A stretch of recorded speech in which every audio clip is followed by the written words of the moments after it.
आज हम बात करेंगे एक ऐसी कहानी की, एक ऐसे आंदोलन की जिसने राजपूताना की एक पूरी रियासत का नक्शा ही बदल दिया। जी हाँ, ये कहानी है मेवाड़ प्रजामंडल की।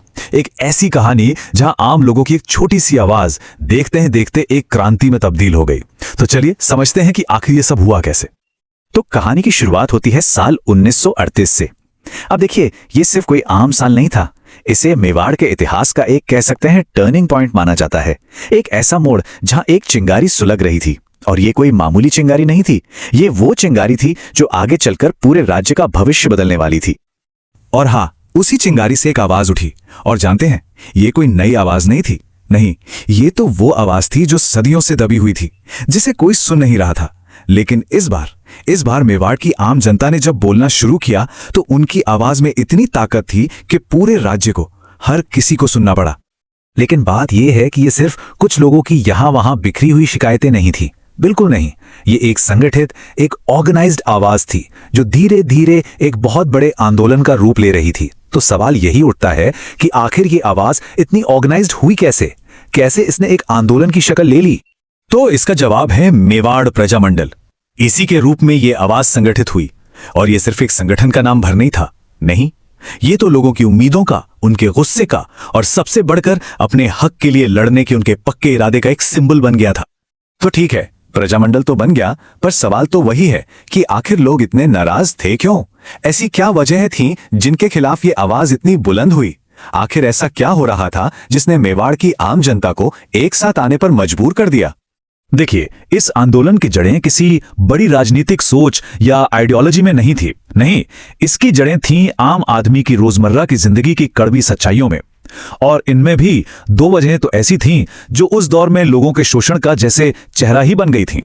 तो पहली वजह थी भारी भरकम टैक्स, ऐसे टैक्स जो किसानों और आम लोगों की कमर ही तोड़ रहे थे। और दूसरी थी बेगार प्रथा। ये सिर्फ शोषण नहीं था, ये तो इंसानियत का, किसी की भी गरिमा का खुला मजाक था, एक अपमान था।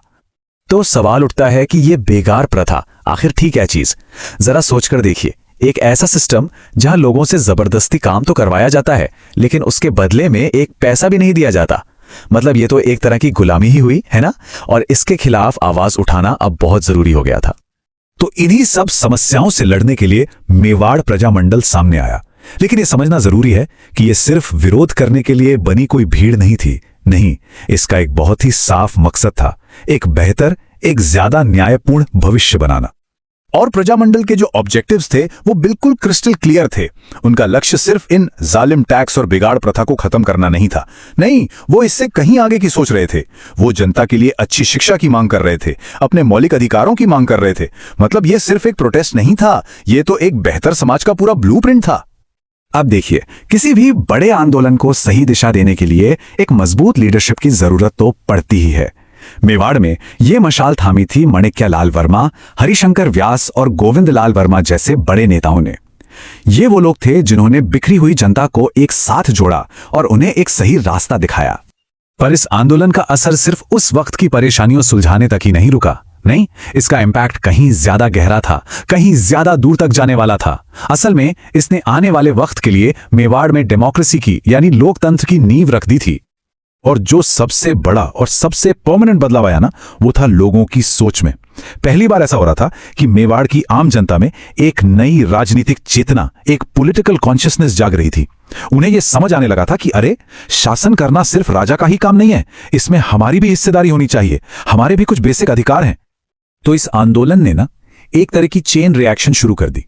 सबसे पहले क्या हुआ, जनता में राजनीतिक चेतना जागी। फिर इसी चेतना ने मेवाड़ में डेमोक्रेसी की नींव रखी। और आखिर में यही सोच, यही भावना आगे चलकर पूरे राजस्थान को एक करने का आधार बनी। तो ये बात बिल्कुल साफ है, ये कोई छोटी मोटी लोकल घटना नहीं थी। यह आंदोलन तो भविष्य के लिए एक मील का पत्थर साबित हुआ। एक ऐसा आंदोलन जिसने न सिर्फ राजस्थान की एकता को मजबूती दी, बल्कि आम नागरिकों के अधिकारों को भी हमेशा के लिए पक्का कर दिया। तो मेवाड़ प्रजामंडल की ये पूरी कहानी हमें एक बहुत जरूरी सवाल पर लाकर छोड़ देती है। ये हमें सिखाती है कि जब लोग एक साथ आते हैं, अपनी आवाज मिलाते हैं, तो बड़े से बड़ा बदलाव भी मुमकिन है। अब सोचने वाली बात तो ये है कि ये सबक आज के दौर में हमारे लिए कितने मायने रखता है ना?